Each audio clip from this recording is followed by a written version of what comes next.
அஸ்ஸலாமு அலைக்கும். எல்லோரும் எப்படி இருக்கீங்க? Eid Mubarak, happy Ramzan. நான் என்னோடய ரம்ஜானை நல்லா சேஃபாக கொண்டாடிட்டுருக்கேன். நீங்கள் எல்லோரும் எப்படி கொண்டாடிங்கன்னு கீழே கமெண்ட்டில் சொல்லுங்கள். நான் வந்துட்டு தொழுகை முடிச்சுட்டு எப்போ போல் பிரியாணி செய்யலான்னு ப்ரிப்பரேஷன் எல்லாம் முடிச்சுட்டு கீழே பிரியாணி செய்ய போயிட்டாங்க. எங்கள் மாமியார் வீட்டில் ஆஸ் யூஷுவல் நான் எப்போவுமே மாமியார் வீட்டில் தான் வந்துட்டு ரம்ஜான் கொண்டாடுவேன்.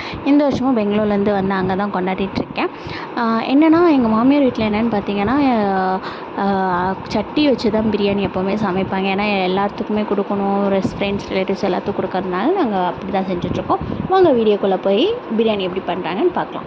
ஃபர்ஸ்ட் ஒரு சட்டி எடுத்துக்கோங்க. அதில் நல்லா ஒரு பேக்கெட் எண்ணெய் ஊற்றி நல்லா எண்ணெய் காஞ்சதுக்கப்புறம் பட்டை, கிராம்பு, ஏலக்காய் 3மே போட்டுக்கோங்க. அதுவுமே நல்லா இதானதுக்கப்புறம் ஒரு 10 பச்சை மிளகா போட்டுக்கோங்க. அந்த பச்சை மிளகாவில் லைட்டாக ஒயிட் வரும்போது வெங்காயத்தை நல்லா போட்டுக்கோங்க. அந்த வெங்காயம் வந்து நல்லா கோல்டன் ப்ரௌன் ஆனுங்க. அந்த வரைக்கும் நல்லா ஃப்ரை பண்ணி எடுத்துகிட்டு ஒரு மிளகாத்தூள் நம்ம 10 கேஜி பிரியாணி செய்ய போகிறோம். அந்த அளவுக்கு நம்ம வந்துட்டு இது மிளகாத்தூள் ஆட் பண்ணிக்கோங்க. அப்போ தான் வந்துட்டு பிரியாணி நல்லா கலர் கொடுக்கும். அதை நல்லா ஃப்ரை பண்ணி எடுத்ததுக்கப்புறம் நம்ம வந்துட்டு புதினா போடணும். புதினா போட்டால் மட்டும்தான் பிரியாணி நல்லா ஃப்ளேவராக இருக்கும். ஸோ புதினா ஆட் பண்ணிக்கணும். புதினா நல்லா போட்டதுக்கப்புறம் வந்துட்டு கொத்தமல்லி ஆட் பண்ணிக்கோங்க.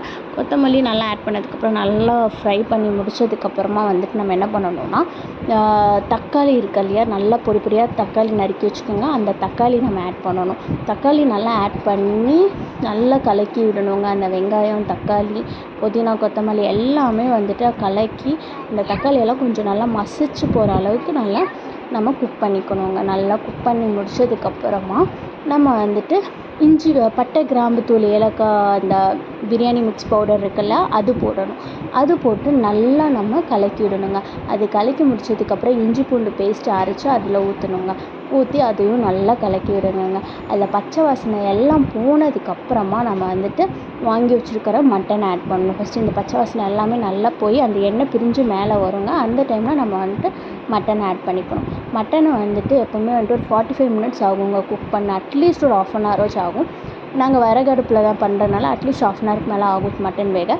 ஸோ மட்டன் வேகிறதுக்காக நல்லா எல்லா மட்டனும் போட்டு கலக்கி விட்டுட்டோங்க.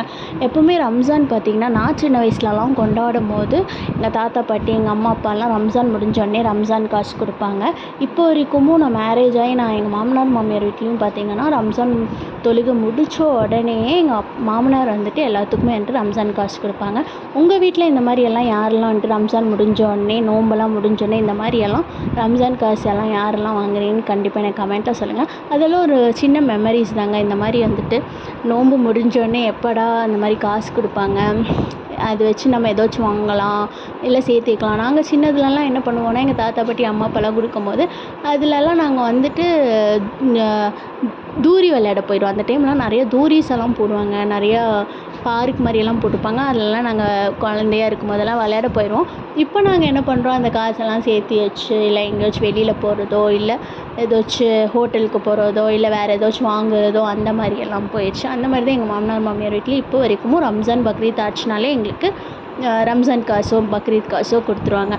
அப்போ இடையில வந்துட்டு என் ஹஸ்பண்டும் வந்துட்டு மட்டன் வேகுதான்னு சொல்லிட்டு பார்க்குறேன்னு சொல்லிட்டு எல்லாம் எடுத்து பார்க்கும்போது 45 மினிட்ஸில் ஒரு 40 மினிட்ஸ்லேயே மட்டன் நல்லாவே குக் ஆகிடுச்சுங்க. குக் ஆனதுக்கப்புறம் தண்ணி ஊற்றிட்டாங்கங்க. தண்ணி ஊற்றி நம்மளுக்கு வேணுங்கிற உப்பும் போட்டு நல்லா வேக வச்சதுக்கப்புறம் அரிசியை போட்டுட்டாங்கங்க.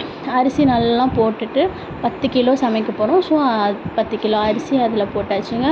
போட்டு நல்லா ஆட் பண்ணி விட்டுட்டாங்க. நல்லா ஆட் பண்ணி கலக்கி விட்டாச்சுங்க. நாங்கள்லாம் வந்துட்டு என்ன பண்ணுவோன்னா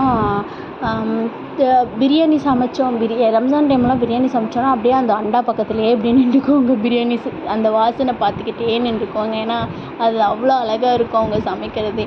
நாங்களாம் சின்ன வயசுலேருந்து இப்போ வரைக்குமே நான் பாருங்களேன் பிரியாணி குண்டா பக்கத்தில் தான் நின்றுட்டுருக்கேன். அந்த ஸ்மெல்லு, அந்த வாசனைலாம் அப்படியே பார்க்கலாம் அப்படின்னு சொல்லிட்டு.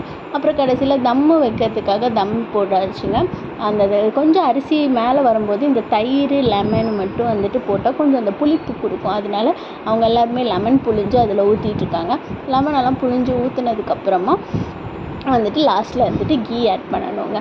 நான் அந்த கீ ஆட் பண்ணால் மட்டும்தாங்க பிரியாணி டேஸ்ட்டாகவே இருக்கும். ஸோ நாங்கள் கீ ஆட் பண்ணிக்கிட்டோங்க. கீ ஆட் பண்ணி எல்லாமே நல்லா கலக்கி விட்டுட்டு தம் போடுறதுக்காக ஒரு வாழை இலை வச்சு மூடி மேலே தட்டு வச்சு மூடிட்டு அந்த நெருப்பெல்லாம் மேலே எடுத்து போட்டுருவாங்க. மேலே எடுத்து போட்டால் மட்டும்தான் நல்லாவே தம் ஆகும். அப்போ தான் நல்லா அந்த பிரியாணி கலக்கும் போது அந்த வாழை இலை ஃப்ளேவரும் அதில் போட்டு செம்ம டேஸ்ட்டாக இருக்குங்க. கடைசியில் தம் விட்டு பிரியாணியை நாங்கள் இறக்கிட்டோங்க. அவ்வளோ மணக்க பிரியாணிங்க, ஏரியாவுக்கே பரவலாத அளவுக்கு பிரியாணி செம்ம டேஸ்ட்டாக இருந்துச்சுங்க. நீங்களும் உங்கள் வீட்டில் ரம்ஜான் எப்படி கொண்டாடுவீங்கன்னு கண்டிப்பாக எனக்கு சொல்லுங்கள். இந்த வீடியோ பிடிச்சிருந்தா மறக்காமல் லைக் பண்ணுங்கள், ஷேர் பண்ணுங்கள், மறக்காமல் சப்ஸ்கிரைப் பண்ணுங்கள்.